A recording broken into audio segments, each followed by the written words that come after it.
எல்லா புகழும் என் அப்பன் முருகனுக்கே.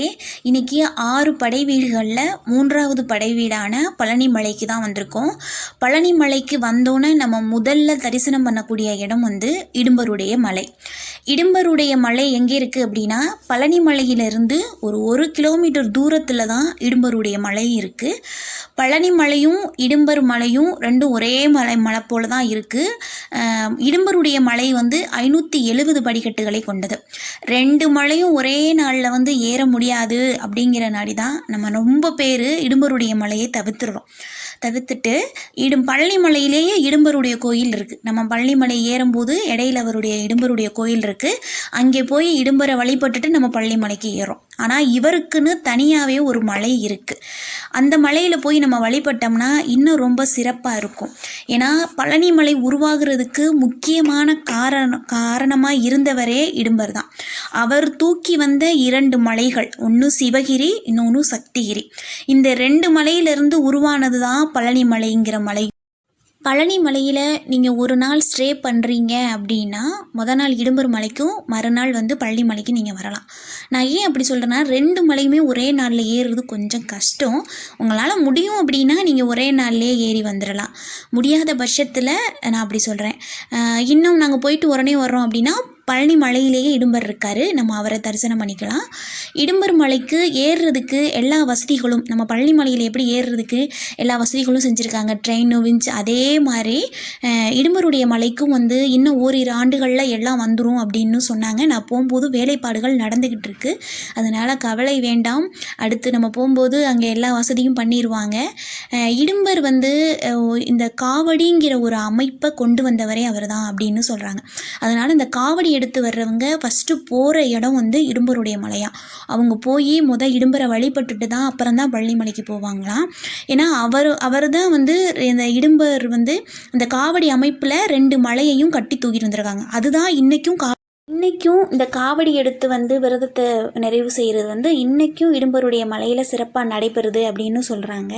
அடுத்து நம்ம பார்க்குற இடம் திரு ஆவினன்குடி. திரு ஆவினன்குடி தான் ஆதி காலத்தில் 3வது படை வீடாக இருந்ததாக சொல்லப்படுது.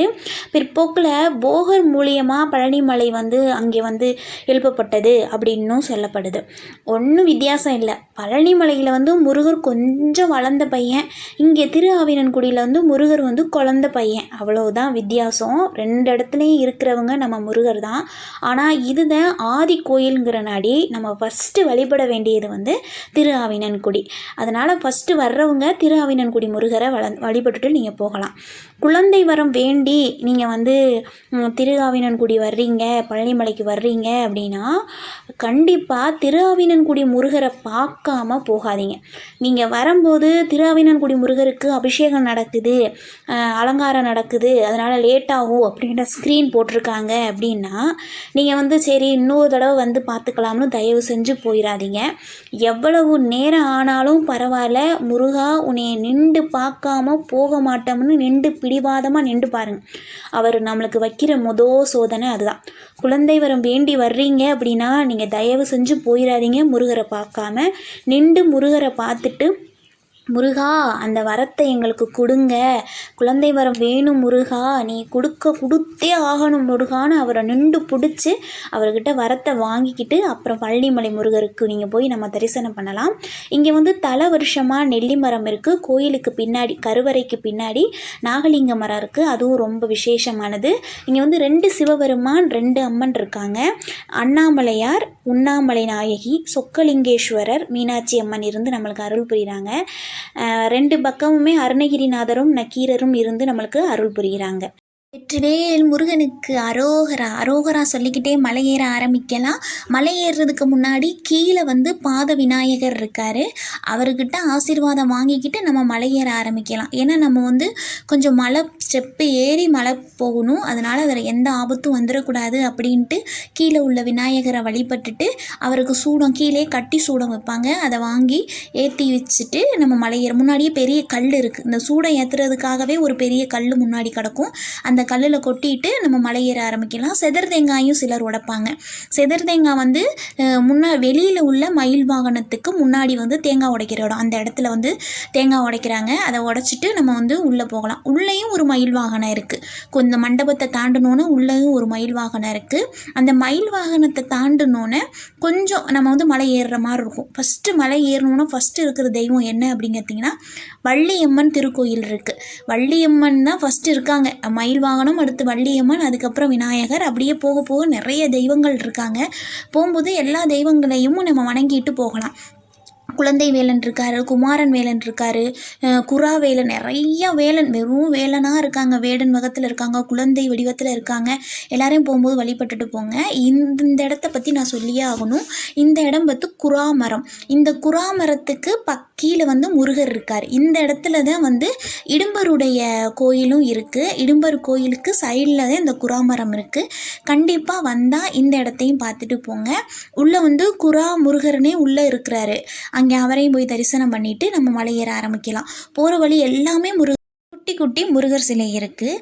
மலைக்கு மேலே உள்ள முருகர் பேர் பால தண்டாயுதபாணி ஞான பண்டாரம்.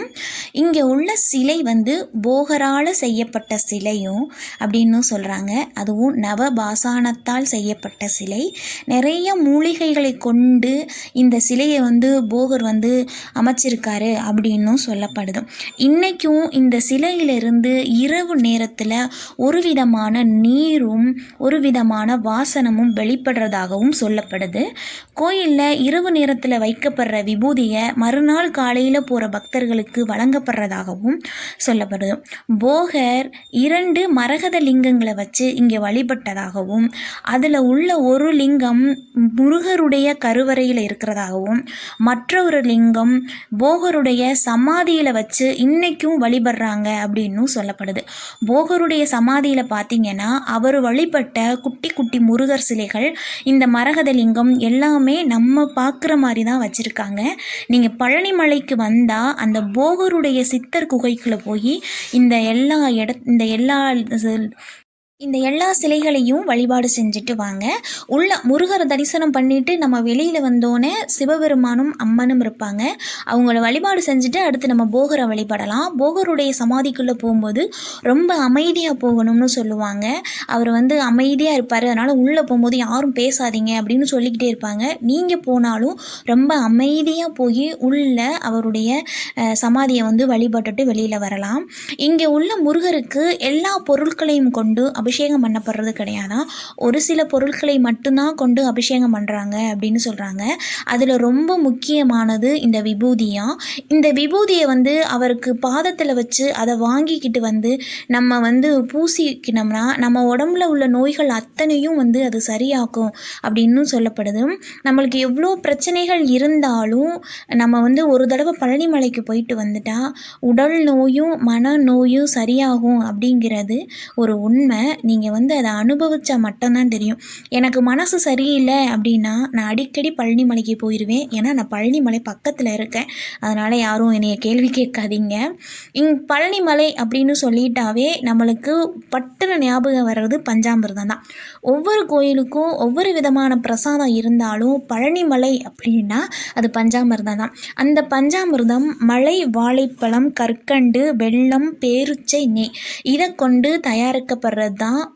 முருகனின் அலங்காரமும் அதற்குரிய நேரமும் காலை 6:30 மணிக்கு விழா பூஜை சந்நியாசி அலங்காரம், 8 மணிக்கு சிறுகால சந்தி வேடர் அலங்காரம், 9 மணிக்கு கால சந்தி பாலசுப்பிரமணியர் அலங்காரம், உச்சிக்கால பூஜை வந்து 12 மணிக்கு வைதிகால் அலங்காரம், 5:30 மணிக்கு ஷாயரச்சை பூஜை ராஜ அலங்காரம், இரவு 8 மணிக்கு அர்த்தஜாம பூஜை புஷ்ப அலங்காரம் அப்படின்னு 6 அலங்காரம் அவருக்கு செய்யப்படுது. ஒவ்வொரு அலங்காரத்துலேயுமே அவர் ரொம்ப சிறப்பாக இருப்பார். நீங்கள் எந்த அலங்காரத்தை பார்த்தீங்க அப்படின்னு எனக்கு கமெண்ட்ஸில் சொல்லுங்கள். எல்லா புகழுமே என் அப்பன் முருகனுக்கே. அவருடைய அருள் இருந்தால் மட்டும்தான் நம்ம அங்கே போக முடியும். யார் யாரெல்லாம் பழனிக்கு வந்திருக்கீங்க அப்படின்னு சொல்லுங்கள். எல்லாருமே பழனிக்கு வரணும்னு நான் முருகரை வேண்டிக்கிறேன்.